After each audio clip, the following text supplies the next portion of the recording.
All right, let's get started. It's 11, so thank you for coming today. Today we're going to talk about diabetes, and hopefully you'll come away with some tips and tricks on how to just manage it even better for anybody you know or if you happen to have it yourself. So we'll start out here. My name is Andrea Nicolai, and I work with the University of Florida in the Extension in Polk County, and I'm the Family and Consumer Sciences agent, and I'm a registered dietitian.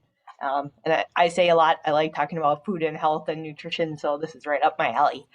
And then we have the discrimination statement. So just so you know, we're an equal opportunity institution, and if you feel like you've been discriminated against, you can click on that link or call or write a letter. So I have a short evaluation following the webinar, and I really do look at them and appreciate your feedback. Thank you.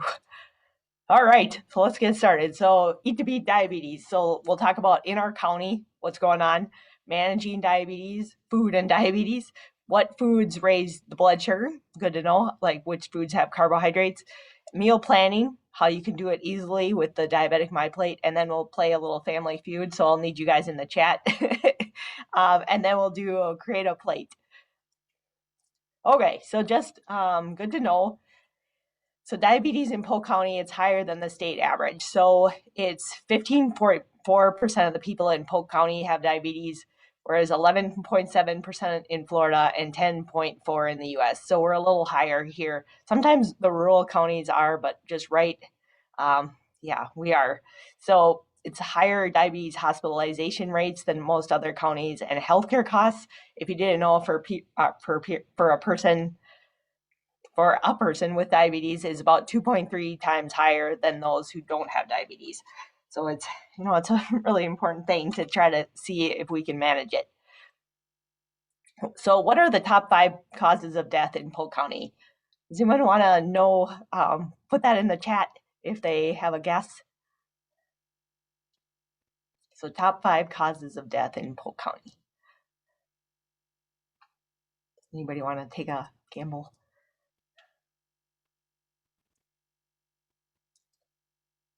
If you see a chat box, it's if you hover over the top or the bottom of the screen, it should come up. And if it doesn't, it might be under the 3 dots that say more. Okay, so heart attack, yes. So heart is number 1. You guys are great. Heart is number 1. And then we have, anybody want to guess 2? Or any other guesses of the rest? Boyd, you're right. Cancer is number 2.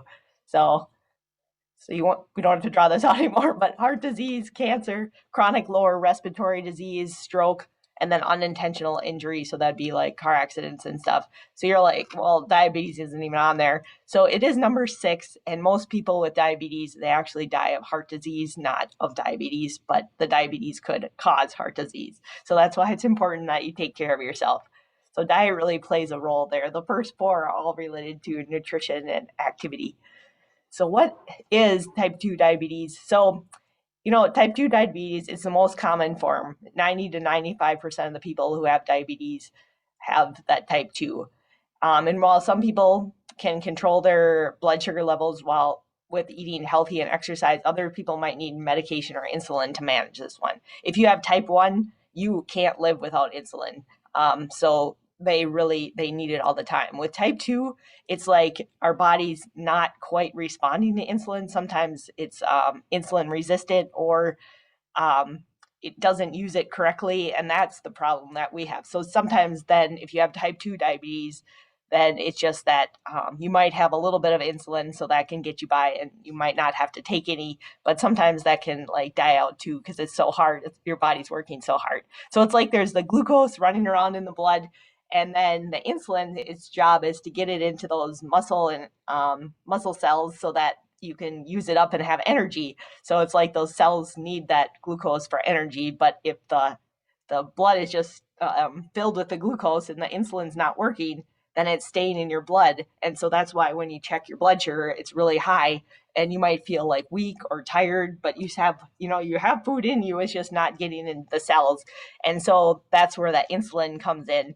And so by managing what you eat and your activity, you can help that insulin work better. So it's a really cool thing. That's why I like talking about it, because we can really change it. So diets, exercise, and then sometimes medication. they really sometimes can really help a lot, and insulin therapy. So what is your goal exactly here if you have diabetes? So your goal is to try to keep your blood sugar levels at normal or near normal levels. And so that's important because it prevents tissue damage caused by too much sugar in the bloodstream. So when all that sugar's in the blood and it's not getting into your cells, maybe you kind of like are managing okay, your body's like breaking it out and other stuff, but when it's in like the blood and it's running around, the blood goes to the eyes and to the kidneys and like to your nerves and to your heart.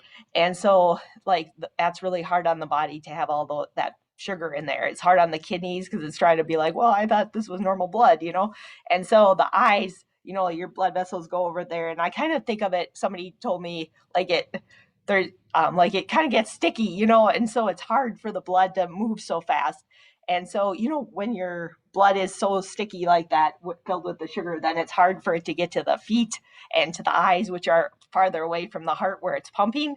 So that's why a lot of people with diabetes, if they don't take care of themselves, they can start to have like blurry vision, or like you might not be able to feel your feet that well, or kind of like the nerves are a little bit dead. And so that's why usually it's the farthest away part first. So also what you eat and activity can help with this. So it's like we have what we need. And just so you know, blood sugar, it means the same thing as blood glucose. So just sometimes I don't know why we have to have two names, but we do. And so makes it confusing.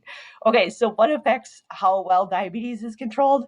So you can do it basically meals, medication, and activity. So even small changes in these affect the blood sugar. It's kind of like a three-legged stool. Somebody told me that once too. It's like, if you can kind of balance, you're balancing those three. Maybe it's a little bit hard for you to do it with the meals and activities, but then you can throw in some medication maybe and get it solid, and that's what you want. You just want your blood sugar to stay at a good lower level. And so, we're trying to figure out like how exactly do we do that? And so, why is diet important? So if you eat a consistent amount of food every day, like having carbohydrates, so when you have them with like some fat or protein or fiber, or you take and you're taking medications like directed by the doctor because they can help you control it, can really improve blood sugar control. And it decreases the risk of diabetes related complications, and it also impacts your weight control. So it helps with prevent coronary heart disease. Remember, that's how most people with diabetes die, and kidney disease and nerve damage. And so like if you ask your doctor to see a dietitian, they actually can help you work to make a personalized food plan. So if you haven't seen one in a while, that could be a good place to start. Just it's nice sometimes to have somebody else help you. Okay. So there's the macronutrients and blood glucose. So calories, they just come from four things. Like if I gave you coffee, coffee does not have carbohydrates unless you put something in it, like milk or sugar. It doesn't have fat, it doesn't have protein, it doesn't have alcohol. So there's actually, if you had a cup of coffee with nothing in it, it would have 0 calories because it doesn't have any of those things. So do you guys know how each of these affect your blood sugar? What do you think? How does carbohydrates affect your blood sugar? Like if I were to eat some bread that has carbohydrates, for instance.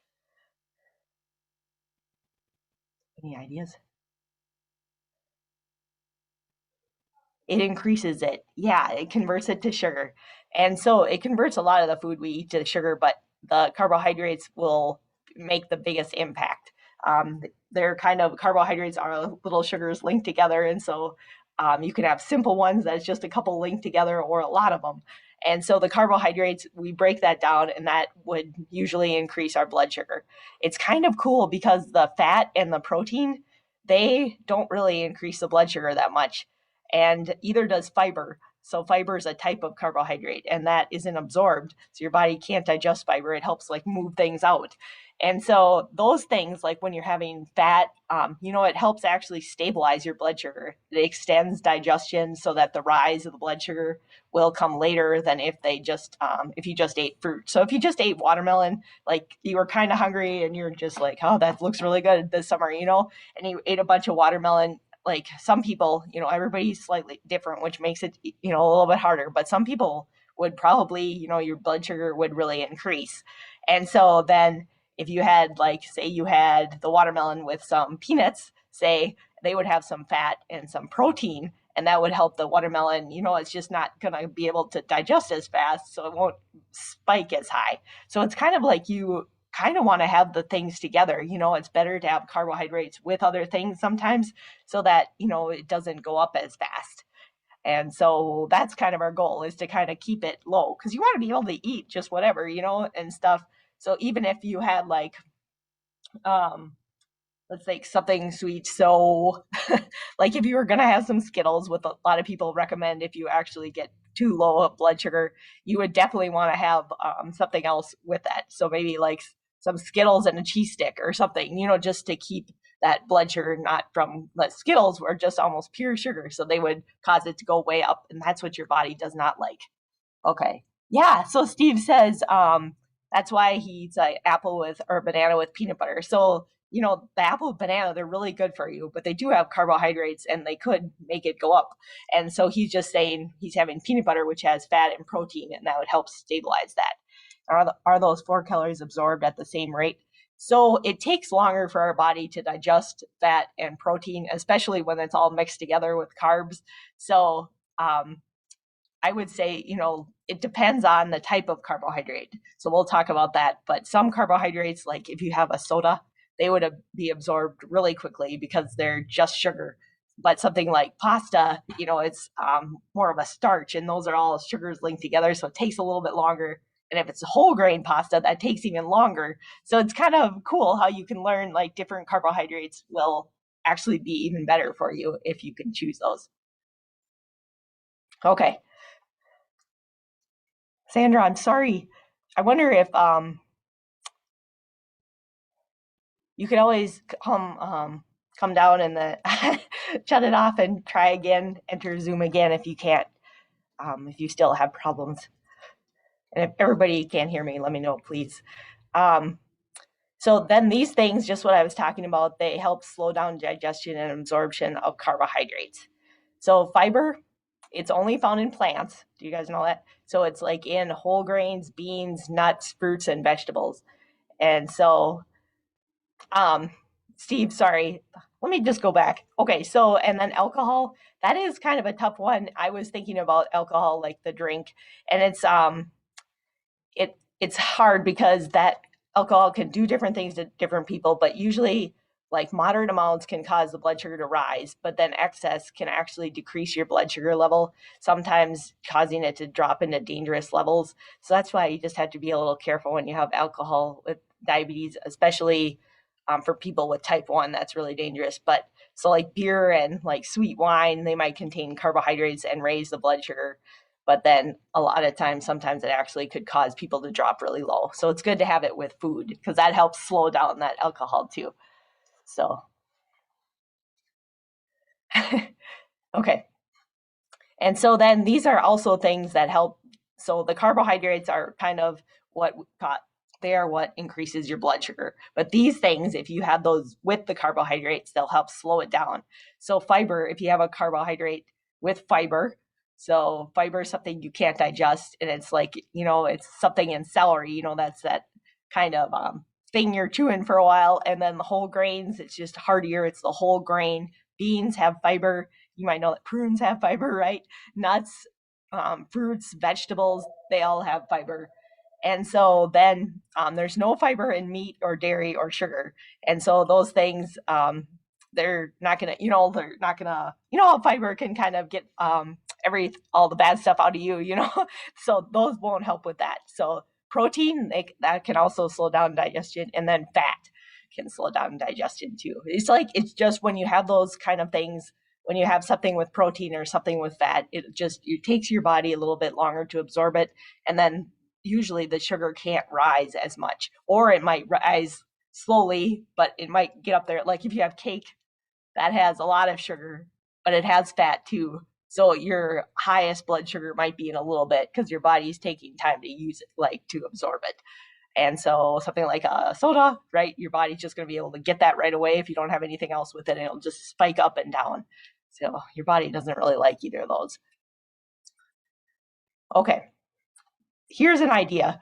So the idea would be like, we're talking that carbohydrates, protein, fat, we have to kind of help keep them in balance. And that will help us keep good blood sugar. So you want to balance the stuff that you eat like that too. So there's the diabetic plate. So on the left, they teach this in school right now. It's called the My Plate. And its idea would be to get half of your plate fruits and vegetables, like a fourth of it grains, a fourth of it protein. But they found with people with diabetes, what could really help them manage their blood sugar a lot is if when they're having meals, that they try to have about half of their plate non-starchy vegetables, and then about a fourth of it some protein, and then a fourth of it would be those carbohydrates. Because they found that people that do that, it really helps manage their blood sugar because the protein kind of balances out the starch, and then the vegetables have fiber, and that helps it all so that it doesn't go up very high. So every time you can make your plate close to that, that is awesome. And so you see also that there's a little cup of dairy and a fruit there too. So dairy and fruit also have carbohydrates. So they would increase your blood sugar, but if you're having all those together, then it'll really help. And then, sometimes things like a milk, it has protein, which can really help. And then fruit has fiber, unless you're having something like some canned fruit might not have as much. So just like trying to think about what you could have then. So it's kind of like you could have 3 different servings of carbohydrates there, because the fruit is one, dairy is one, and starch is one. So maybe you get like 3, or if you're a man, maybe 4 at a meal. So you kind of got to pick what you want to have. So here is diabetic plate method. So it's like using your dinner plate. You put an imaginary line down the middle of the plate. And then on one half, you draw another imaginary line. So you have like 3 sections. And then the largest section, one half of that plate, is filled with non-starchy vegetables. So those are things like spinach, any sort of green, like collard greens, mustard greens, romaine, iceberg lettuce, anything like that. That would be non-starchy. Also carrots, cabbage, bok choy, green beans, tomatoes, cauliflower, eggplant, beets, mushrooms, peppers, all that. Like salsa would be considered a non-starchy vegetables, onion, and then yes, so non-starchy ones they just have less carbs than starchy vegetables are almost like considered carbohydrates. So even though they're a vegetable, we almost put them in the carbohydrate section. So then 1/4 with that starchy carbohydrates, so that would be like potatoes, pasta, corn, rice, beans, bread, like whole grains at least half of the time if you can, because that'll help slow down that blood sugar. And then 1/4 with lean protein. So I say lean just because that's the best for your heart. Fish, chicken, eggs, tofu are some examples. And then you could add a glass of milk or milk substitute like soy milk, and then small piece of fruit or fruit salad. So yes, so non-starchy broccoli would be non-starchy. Yep. So if you guys, so the starchy vegetables, the ones that we almost consider just you need to put them in the starch section, would be potatoes and sweet potatoes, and then corn and peas. If you think about it, corn, it is a grain. You make tortillas out of it and stuff like that. And so that makes sense that it's a carbohydrate. It's a grain, and a lot of grains are carbohydrates. And so beans also are one, like just the long cooking beans, not green beans. Green beans are very little carbohydrates in those. But things like the black-eyed peas and the kidney beans and black beans that I love, they do have carbohydrates, but the cool thing is they have fiber and protein too. So that helps slow down the blood sugar like we were talking about. And so nuts and peanut butter, yep, protein, that would be a great option instead of the meat. Yeah. Good. Okay, so here's just an example of that plate closer up. So what you could do, I gotta tell you guys quick, sometimes, how sometimes you want to have dessert and you're just like, okay, so how can I do this with my diabetes without wrecking everything I've just done? And so what you would want to do then at your meal is just think about, like, you kind of have 3 different servings. You have like one starch, think of like one big handful, and then you have a dairy. So you could, in place, like, it's kind of like you could switch those three up, the dairy and the fruit and the starch. It's good to have the different groups so you can get all the vitamins and minerals. But what you could do is maybe you're deciding like, I'm going to hold off on like potatoes, or like maybe I'm not going to have the rice for this meal because I want to save some of that starch for the dessert, and that'll help your blood sugar not go up as high. And especially if it's dessert with a good amount of sugar, maybe you should not have that fruit or the dairy at that meal either. Save those for your next meal and maybe have something else. And so it's, best for our body and our heart not to have desserts too much.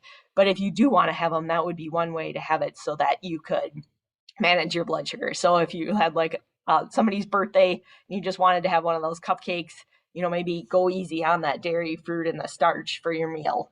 Really try to reduce that. And then you could have, the cupcake in your body would, it wouldn't be too much sugar for it to know what to do with.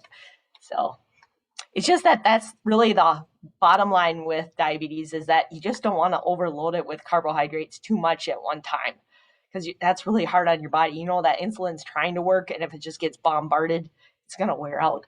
And so that's why just having carbohydrate with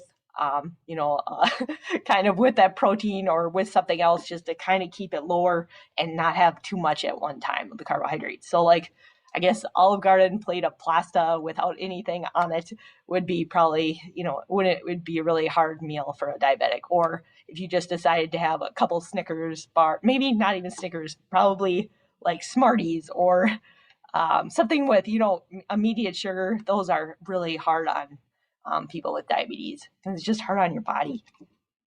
So then using this method, then you can create perfectly portioned meals with a healthy balance of vegetables, protein, and carbohydrates. And you can do that without counting carbohydrates or calculating, like weighing, measuring. All you need is a plate. And that is just the cool thing about that method. You can count carbohydrates. Some people do that. Like I think men, it would be about 45 to 60 carbohydrates per meal. So you could count it all out and do that way. And some people find that really helpful.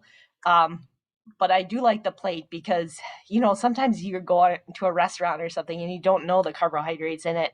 And this is just a way you can kind of eyeball it to see if you're doing okay. And so it's just an eating pattern, whatever works for you. But this one, you kind of have the fiber like from the vegetables that'll help like slow everything down. Then there's the protein that helps slow everything down, and then the carbohydrates. And if you can choose whole grains, that will slow them down even more.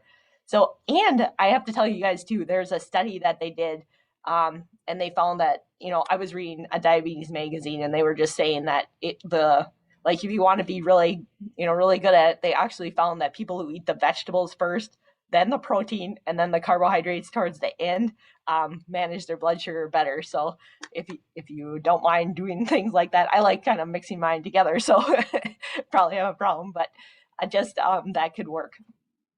Okay, so what will work for you? Definitely individualized. There's some people who have told me, like watermelon, no problem at all. Like they're just, their body doesn't really increase their blood sugar. And other people are like, oh my gosh, I can't even, it just really does. And that's why if you can check your blood sugar every once in a while after you eat or something, just to like see how your body's doing, that can be awesome. And we'll talk about what those numbers would be. So just pay attention to how a particular meal or snack impacts your blood sugar. Like then you can do detective work and you can find out what your body really needs. And that can help you make future decisions. Like you're like, okay, well, I have watermelon, definitely having, I guess, my cheese stick idea. And maybe certain foods would be better suited even with fiber, fat, or protein. So like Steve was saying, having that apple with the peanut butter seems to work better for him. And so like thinking about some other options would be like, if you do have chips, which I don't, like try to limit that, but things like that, if you had them with like a hummus or something with protein, it wouldn't increase it would be easier on your body because it would take a little bit longer for it to absorb. And then so that your insulin wasn't bombarded all at one time. It's like over a length of time. Or salsa, because that would have some fiber even. And so think about foods that might stabilize your numbers. That would be the same, just like maybe it'd be better if you want to have a bowl of fruit, maybe have that with your meal. So you have like maybe some chicken or some beans with it, something to slow it down. All right. And then I have to tell you a secret. And if you don't know this, physical activity is the magic bullet.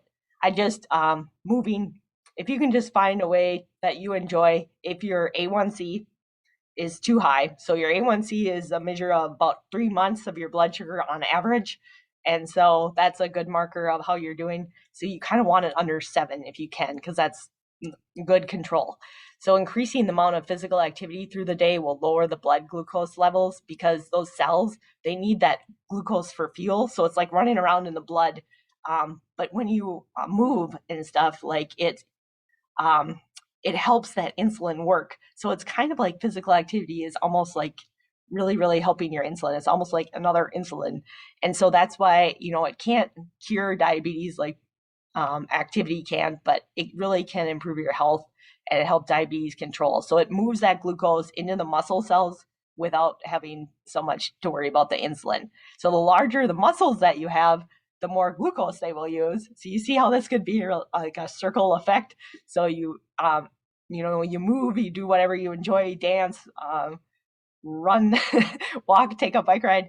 Those things just vacuum, like you're going to be creating muscles, and then that'll help you more later because they'll need more glucose, and that'll be able to better help your A1C. So it's really cool. It's like we know physical activity is obviously good for us, but if you can just think of something that you enjoy and make it like something that's not something you're making yourself have to do, that would be really good. You just kind of give it to yourself as a reward. You're like, I did like, it's been a great day. I'm going to let myself go for a walk or something, instead of thinking it's like, I have to go for a walk. Yeah, just doing things like that. And also, I have to tell you, things that you do on your feet strengthen the muscles that help keep you from falling, and the muscles that protect your bones and make them stronger. And it decreases stress levels, which makes your body healthier overall, can fight off infection, and lower the risk of chronic disease. So it makes a big difference. And somebody was telling me once too, like, you get the most benefits if you're walking like you're going to miss the bus. I think my mom, she likes to stroll kind of sometimes, and that's good, for sure. But just like you get some more benefits, kind of like those ladies on this picture. Okay. And then Sandra, I see, what'd you say? Oh, yep. Nuts would be a good thing, yep, to even out your blood sugar. And Sandra just said, I've been eating every day at lunch a whole steamed bag of broccoli and cauliflower. Yeah, that's awesome, with fruit, sugar-free Jello, peanut butter, right in the little bowl of sweet tea. Okay, so right, I can't leave the tea alone. So she's just saying that she has tea as a vice, but she's doing pretty well otherwise. Okay, yeah. So if you guys had suggestions on how she can quell the tea habit, let me know. So overall tips that will help, and I just wanted to show you guys these too. So just trying to choose whole foods over highly processed foods. That most likely will help your blood sugar. Emphasize non-starchy vegetables. So that's like what Sandra was saying, that she was eating, like the broccoli, cauliflower, if you have carrots, green beans, mushrooms, onions, peppers, asparagus, Brussels sprouts, any sort of salad, like emphasizing those things, and then increasing your fiber intake and minimizing added sugar and refined grains. Those are the ones that they'll really make your blood sugar go up pretty fast. So added sugar would be stuff that's like in the drinks or in candies or in desserts, and then refined grains would be like the white flour things, kind of like cookies or white crackers, things like that. Just there would be the hardest on your blood sugar. And if you there's a picture on the bottom left there, and I was just looking at that. It was in an advertisement, and I realized like there is no fiber in that entire picture, and so there's no whole grains either. Like the eggs would be a good choice, but that would be, and it would, with the protein in there and the fat, your blood sugar wouldn't go as high as fast. But it is really refined grains. Like they would be better off if we could swap out some of that bread and put on like some whole grain bread, just because that would help, with the fiber and things like that. And if you could add some vegetables in there, your body would love it. And then switching out that protein maybe to something lean protein. So maybe like lean, like turkey sausage or something like that, or having ham even would be better, or turkey or chicken. or if it was unbreaded fish. So then just looking at the things on the right could give you like a breakfast idea, maybe like an open-faced piece of bread. Then it wouldn't be so much carbohydrate at one time. In that top picture there, they took really big tomatoes and then just cut them in half and scooped out the middle. They broke an egg in the middle and then put it in the oven, and that was part of their breakfast. So the tomato wouldn't increase your blood sugar, and either would the egg. So those things, they still have room for like like a piece of bread or something like that if they wanted. So just that's an idea. Or kind of like, using a whole grain English muffin on those breakfast sandwiches could be a better thing too. Air pop popcorn is good. It does have fiber. One thing, it is like a fiber with a lot, it has carbohydrates too. So I would say if you had the popcorn, maybe you could mix it with, kind of make it like a trail mix. Maybe you could mix it with some almonds or something, maybe not just have it all by itself. Just, it's a better carbohydrate for sure, but it could increase your blood sugar. So tofu crumbles, that would be a good idea also. Okay, and here I just wanted to show you, like, if you do start checking your blood sugar more, it's so much helpful. It's so much helpful. That doesn't even make sense. So it really can help because it'll tell you what things are affecting you. So before your meal, you ideally want your blood glucose level, so that's the blood sugar level, to be like between 70 and 130. And so then after you eat, then ideally you want it less than 180. So like if 2 hours after your meal and you check your blood sugar and it's way, way higher than 180, that maybe that meal had too many carbohydrates, or, maybe it'd be a good time for a walk because that can decrease that number. So you just don't want it to get too high because that's hard on your body, and then too low is really hard on your body too. So the A1C, then it's a measure of that average glucose over 3 months. So kind of like the long-term measure that changes gradually. All right. And then just we'll kind of go through just some ideas. So you're like, okay, so now that you've talked about carbohydrates and whole grains and everything, like what exactly has carbohydrates? So these are things that you want to put in that one section of your plate, or in the fruit section, or in the dairy section, because these are the things that will raise your blood sugar the most. So foods that will affect your blood sugar level. What do you consume that has carbohydrates? You guys want to list some things? See how many you can get. There's a clue on the picture. What do you think? Sweet potatoes? Yes. They would be a starchy vegetable. Fruits and grapes. Fruits and sweets. Yep. Breads and wraps. Good job, you guys. There's another kind of food group. Bread, cereal, crackers. Yes, those will raise your blood sugar. Fruits, they raise your blood sugar too. It's not their fault. You still need them. Pasta? Yes. Juices? There's another food group we're missing. Anybody have no idea what it might be? Sweet tea, that's in your food group, Sandra. She's like, that's separate. It does raise your blood sugar, yes. We're gonna switch water, right? Candy. Okay, so let's see. Starches, you guys got that one. All bread, cereal, crackers. There's starchy vegetables. You guys got some of those. The potatoes, sweet potatoes, corn, peas, and then like beans, like black beans or pinto beans. Those things would. There's one more though, like that you're missing. Do you guys have any idea? It's the next one. All fruits and fruit juice, and then there's something else. It comes from a cow. Alcohol can, processed foods usually, yes. Milk, way to go, Boyd. So then just sometimes we forget about it, but milk, it actually has natural sugar in it. It kind of has a sweet taste if you think about it. So milk, and then yogurt. But I gotta tell you, cottage cheese has very low carbohydrate because it's mostly protein and sometimes fat. And so that would be a good choice. Like if you like fruit, you could mix it in with some cottage cheese or have cottage cheese on the side. That would be a good thing to help balance out the blood sugar. Also, normal cheese, just cheese. It's mostly fat and protein. It doesn't have hardly any carbohydrates, if any.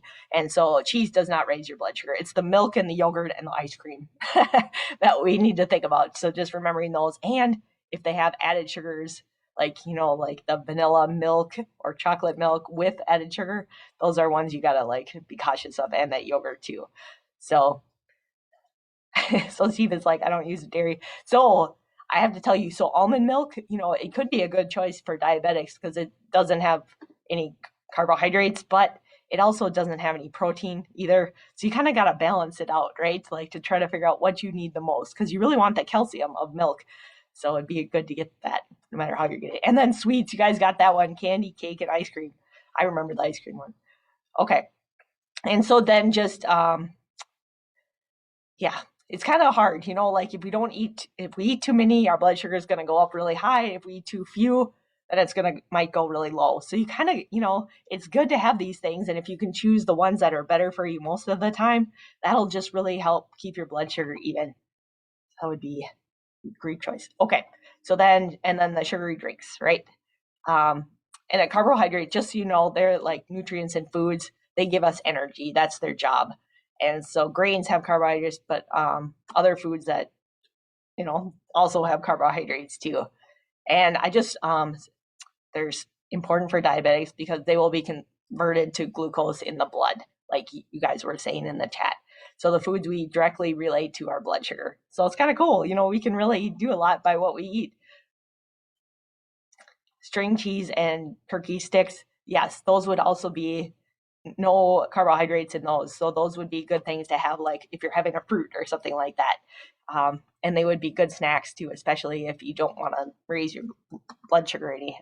The thing about carbohydrates is sometimes they can help us get serotonin. So like that feel good chemical. And so that's like, why we like carbohydrates. Our brain also prefers to work on carbohydrates. So it's like you could just decide to like try to eliminate all carbohydrates, but it could, like kind of like a really low carb diet, right? And so it's just like we need some though, and that's why it can be hard because for diabetics, it's not like you really want to eliminate all of them.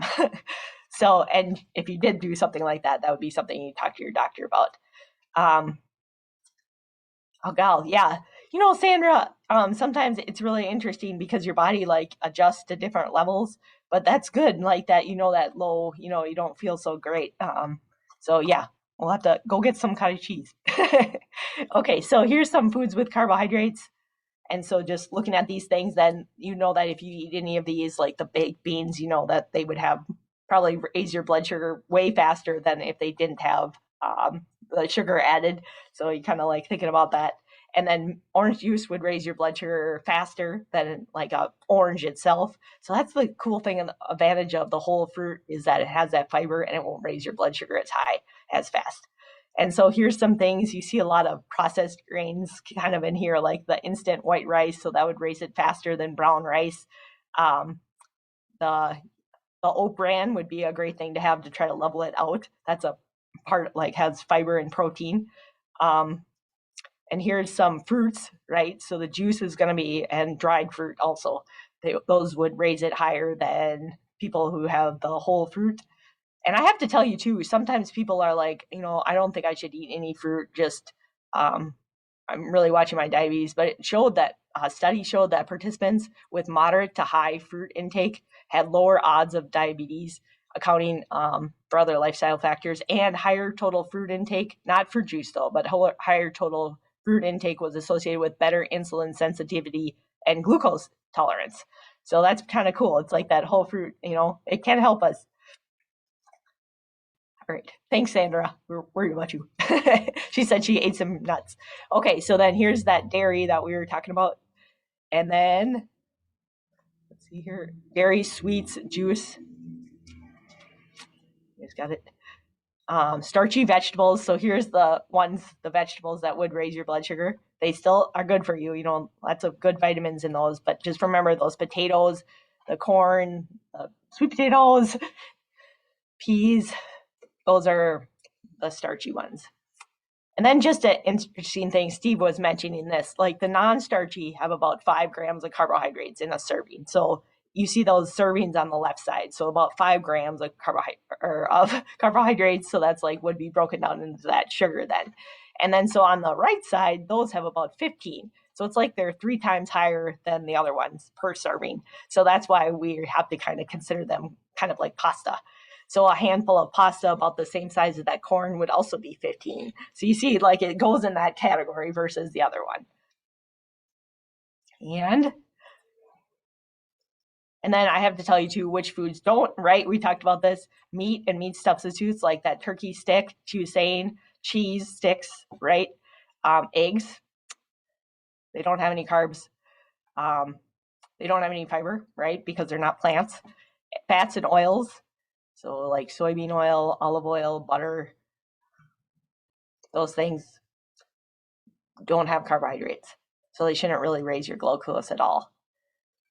Microwaved oatmeal would be a good one. Like if you could get the, not like the old-fashioned oats would be a little bit easier on your body, just more, a little bit longer for it to break it down. But if you had like microwaved oatmeal, maybe you could mix in some protein. I don't know if you like nuts or if you like peanut butter or something like that, or if you could have it with like a side of cottage cheese or something like that. Just like having it maybe with protein, fruit, something with more fiber to give it, to give you just that, slow it down. And some people actually make baked oatmeal with eggs, and that would be a great option too.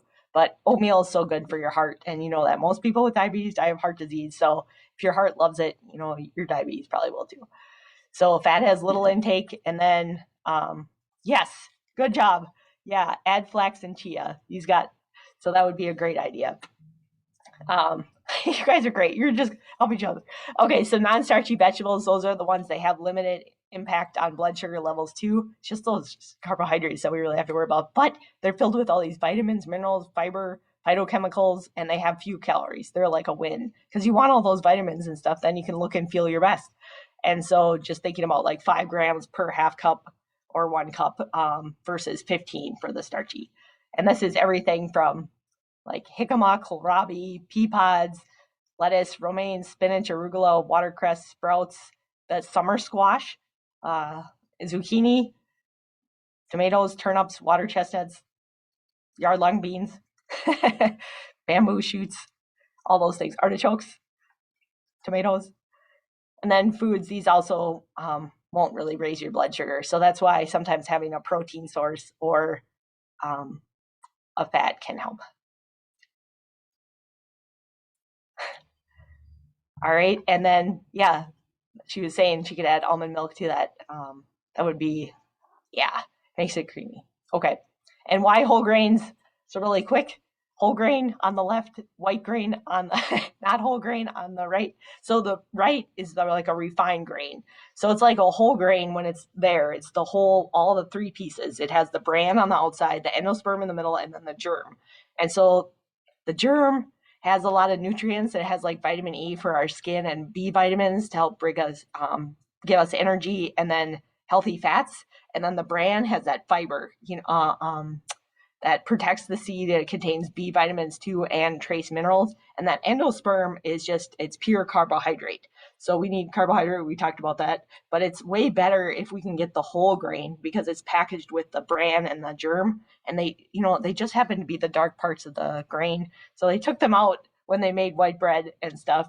And it's like we didn't even know what we were doing back then, but now we got used to it and here we are. So whole grains would be, takes longer for your body to break that down because you have to get past that bran fiber stuff, and the germ has some fat. So that's why the whole grains are so much better. So that's why, having that popcorn with at least some fiber, the popcorn is a whole grain. It's the whole kernel of corn. It would be better than eating like some puffed, kind of like a puff snack or something, just with refined grains, because that popcorn will take longer to break down. Okay, so whole grains slow down blood sugar. And then Judy just asked, do calories matter if you eat protein, etc., with cheese and turkey, etc.? Yeah, like overall, yes. So it's kind of like you have to like work it out. You're like, okay, well, I'm having this snack with, I would have just had maybe like an apple, but now I'm going to have some apple and nuts. And ideally, you wouldn't be as hungry for the next meal too. But if you can try to do those together, and you don't always have to have, the fruit with something or that like that, or something like carrots and peanut butter. So that's where like the vegetables really come in. So if you can kind of add those to your snacks, like that'll really help your blood sugar also. Trying to think those. Yep, Cheetos. Thank you. Okay, I hope that answers the question. All right, let's. We have a little bit of time left, just a little bit. So if you guys can help me out in the chat, we're gonna play Family Feud in like a Zoom style. So if you guys can put in the chat what you think the answers are, it's kind of instead of doing one side of the room and the other, we'll do me and you guys. So foods with carbohydrates that affect your blood sugar level. So what do you guys consume that has carbohydrates? I want to list some things. Like, do you remember that slide where we had the thing and I was like, you're missing one? Fruits, yes. Ding. Potatoes, yes. What are potatoes a part of? And then bread, yes. Potatoes, corn. Good job. Ice cream, that would be the sweets. Oh, you guys are good. Yes. Fruits, crackers. Ice cream, she's got the dairy. So what do we have? We have breads. What are some other of the vegetables that could? So not everything veggie. Well, veggies do have a small amount of carbohydrates, some of them. Some of them have a lot more. Corn, peas, good job, you guys. Beans, yes. Good job. All right, so I don't even have it to come up on the screen, but you guys got it. So it's like the sweets, the dairies, the grains, the sweet drinks, the fruit, the starchy vegetables, which would be the potatoes, corn, peas, and beans. And yeah, that's it. So way to go. Okay, so now can you guys name examples of non-starchy vegetables? Just even give me 5. Spinach and lettuce. Way to go. Broccoli. Yeah. Lettuce and tomatoes. Broccoli, lettuce. Yep. Good job. You guys know baby corns? They're also actually non-starchy. It's funny. When they grow up, then they get all the starch. Carrots, radish. Good job. Cucumbers. Yeah, we didn't even talk about that one. Those are coming in. Okra. We can have okra too, like all you can eat. So okra, what do we else? Brussels sprouts, I love those. Okay, peppers, green beans, kale, tomatoes. What else you could put in the garden? put some lettuce in, right? The okra would be great. Tomatoes would be good choices. The summer squash. You guys are awesome. Yes. Jalapeno. Yes. No starch in that. Okay, so very low. I guess the vegetables, like if you do eat a lot of those non-starchy, they can increase your blood sugar. It's just they'll take, we saw that they had 5, so it'd take you'd have to eat 3 times the amount to do a lot. So that's, I guess, kind of what I was trying to get away from. Take away from that, excuse me. So examples of starchy vegetables, you guys kind of just did this, but you can do it again. There's 3 main ones I think of and then a couple on the side. What are those starchy vegetables? Thank you guys. Peas, potatoes. Yes, good job. What are potatoes? Corn. Yep. So you got those 3 main ones. What are there's the one that starts with a B. It's a vegetable, actually. It's also a protein. It's also a starch. It's the only food that's in 3 food groups. The beans, yeah, you guys got it. And I got to tell you too, I missed winter squash. That also, I'm from Minnesota, so we have butternut squash up there and acorn squash. If you've ever had those, they are considered starchy too. Way to go, you guys. Okay, and then just moving on here, examples of ways you can increase the amount that you move today. You guys could just give me a couple examples. What could you actually do today that would increase the amount that you move? More cycling. Yes, you go for a bike ride. Ride a bike today. Yes. But between the rainstorms, park the car further away from the store. Yes, that would be awesome. Yard work. Perfect. Yes. God, it's so cool that you guys, they found that people who just take at least, I think it was 15 steps every 30 minutes, they had better glucose control than people who were just sat at the desk for hours or something. So geez, even getting up every once in a while, dancing, way to go, you guys. Walking the dogs. Yes, if you can do any of those, that would be great. Okay, and then foods that are whole grains. I don't know. What do you guys think? Walk in place. Yes, that's what I should be doing now. Yes. Popcorn? Yep, good job. Oatmeal is also a whole grain. Any other ideas? We got 2. Need 3 more. It's a whole grain. Millet. Good job. Yes, that birdseed actually is. I just had some. Millet would be good. Oatmeal. Quinoa. It is a whole grain. Yes. And it has protein too. So that's one of the special ones. Like, I mean, think about how that could help you. You have fiber and you have protein. Breads, if you pick the right one. Like, which one? Wheat bread. Whole wheat is what you want. You want to look for the word whole. Okay? You guys got this.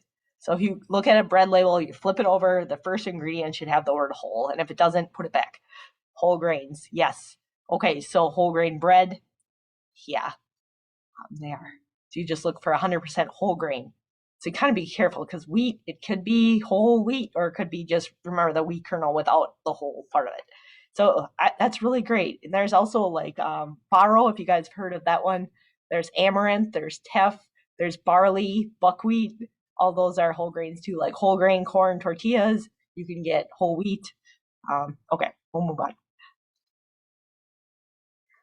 So farina, I think it might be refined grain. Evelyn, we'll have to, that would be a good one to check. So you'll have to look on the box of that and just see if it has the word whole in front of the first ingredient. Help it.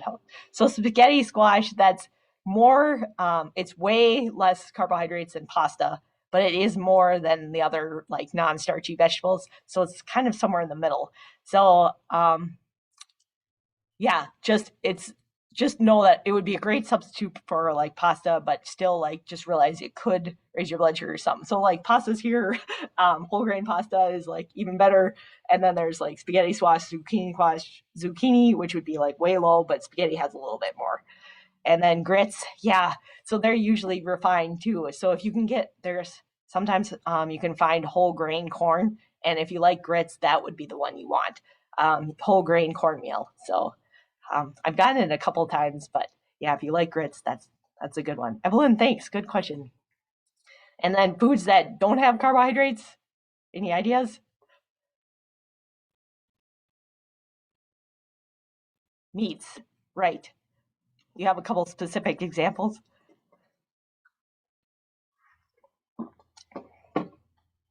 Eggs and cheeses, right.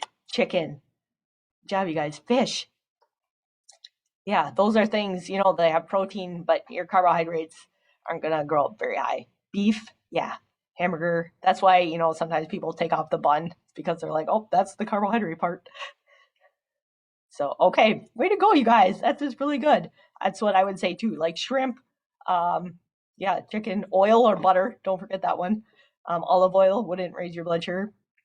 And then peanuts would be really low too, like almonds and things like that. Butter is usually low. Tofu, I think it has some, but it's pretty low also of the carbohydrates. It's good.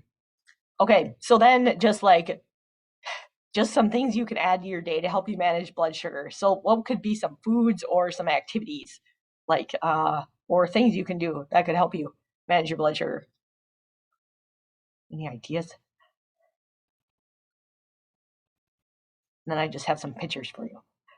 So there's one more question. What could you do that could help you? Portion control, yeah, like the plate, right? Spread the carbs out through the day. You guys got it. Yeah, snack on good things. That is so true. What is a good thing, Sandra? She'll have to tell us one. Fruit, yes, that's a win. Peaches are going to be ripe soon, and blueberries, they're one of the lowest sugar but like fruits, so they would be great for diabetics. Blackberries also.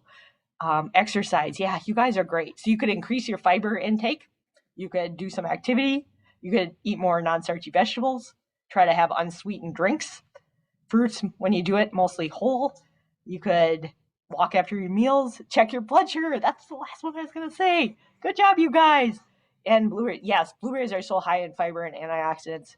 They're one of the 2 fruits that they've found that helps the brain. So that's kind of cool. Especially, like more than other ones. All right, so here I just wanted to show you some quick pictures. I know we're running low on time, and so you guys have been so great. Here's some examples of how you could do that non-starchy half your plate. Just some ideas for you. So you could always, like one thing when you're hungry, you could always have like way more vegetables than that if you wanted. And then like people, it's like meat about the size of your palm there. You guys are like, nope, the whole hand. Nope, just the palm. And so if you think about it, it kind of works out because like smaller people have smaller palms and they probably need smaller amounts of like protein. So works pretty well. And then here's some guys, what is the starchy food on the right? Like in that plate. You can see, I don't know if you can tell what it is, but there's like eggs, asparagus. Yeah, good job, Evelyn. It's the potatoes. So they're just kind of putting it in place of that. So that would be, you can have asparagus for breakfast. That would be great. Okay, and then here's like the idea. So, you don't always have to have it in a plate like form. If you think about it, you could have chili. And so chili would have kidney beans and, like I guess usually sometimes have beans. I hope so. If you have beans in there, then they would have some carbohydrates. The tomatoes could be like the vegetable part. And if you had like peppers in there too, they could help with the vegetable part. And then you'd have some meat and some protein. So then just thinking about it, it's kind of like, the chili's like the plate there. So you just have to be realizing, if you're going to add some bread to that, or maybe, if you wanted like another vegetable would not be a bad thing with chili, but just thinking about, maybe I want to make half my plate vegetables. So then like is half of my bowl of chili vegetables? And if it's mostly like tomatoes and peppers and you put in like some corn, well, corn would be starchy, but like if you put in, I guess some other vegetables, onions, those things, then you're like, okay, I'm doing pretty well and it's in a bowl. So that can be like a salad too. And so like beans, we were talking about, they're great for your heart. And then here's some more ideas.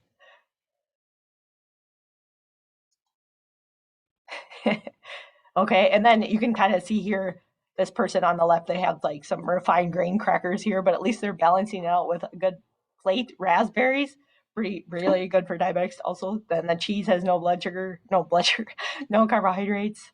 And then here's kind of how you could do a Hispanic type of meal. There's a lot of usually tortillas and stuff like that, but you could have your rice and beans in one section, some meat, and then just double up on the greens. And then you could do like fajitas, if you think about it, they're like sometimes just trying to make at least half of them the non-starchy vegetables. And then here's one of the class participants sent me this after the class. And here's a couple other ones. Kind of see how you could do a salad, like the one on the left. It's definitely half, vegetables. That's kind of cool. And so we kind of talked about that. If you want pizza or you want lasagna, kind of look at that lasagna or that pizza and be like, is half of this pizza vegetables? And if it is, great. If you piled it on there, but maybe if it's not, maybe you'd want to try to balance that out. Like, give you some vegetables to slow down the pizza, and then try to choose thin crust if you can. But if you like thin crust or thick crust, go for it. But just maybe make sure you're balancing that out then with like something else. Okay. So that is good. Add zucchini. Yes, that would be good. Then you could do it. You could just have the chili. And here's some other ideas. Like for sometimes people are like, how are you going to have vegetables at breakfast? Well, there are some ideas, but you don't have to have vegetables either. It's just like try to think about just having a carb with something else that's maybe not a carbohydrate, like an egg and salsa and a piece of bread or something like that. So here it kind of shows you how you could do it. Or you could do a breakfast bowl. And I think this is last thing. Just if you want to look at that, which of these things which have carbohydrates? Just quick quiz. I have like 30 seconds. Try to eat a salad. I love salad and pizza, or salad and spaghetti. They go so well together. Okay, beans. Yep, the beans have carbohydrates. Taco shells, the beans. You guys are great. Okay, so the beans in the shell. Yeah, olives have pretty much none. You guys said the jalapeno has pretty much none. The pepper, pretty much none. Spices, nope, unless it has sugar in that spices. Refried beans have some. What do you guys think about the sour cream? It doesn't really. That or cream cheese, they don't really have any carbs either. So cottage cheese would still be your best bet. Or that Greek yogurt, the non-fat one, if you can do that, then you will get protein. So yeah, okay. Good job, you guys. That was really good. And then so just the idea then is try to think about what you're going to have for dinner tonight. Maybe see if you can make your plate half, at least make it possible, like offer a couple vegetable ideas so that, maybe you're more likely to get there. So that's that. And then I just have that survey, and I would love your feedback on it. I tried to modify the presentation a little bit, And so I would love to hear what you guys think about like if it flows and everything and what else you would need to know or what was confusing. And then I have that there's an invest in your world, invest in you. Like we're doing a series with a bunch of people that do my job in our state actually. And so it's like we all have different specialties. So we're going together and we're doing that. So if you want to register, I'd love to have you teaching on 2 of them. So it'd be kind of fun. And that's all. You guys, thank you so much. Let me just see if there's any questions.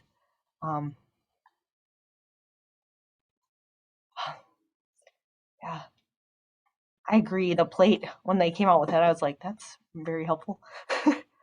Oh, gal, thanks. Positive. Oh, that's good. I'm Steve. I'm glad to hear that. Okay, well, you guys take care, okay? And I hope you have a really good week, and thank you a lot. Stop this. Get you back to whatever you're doing.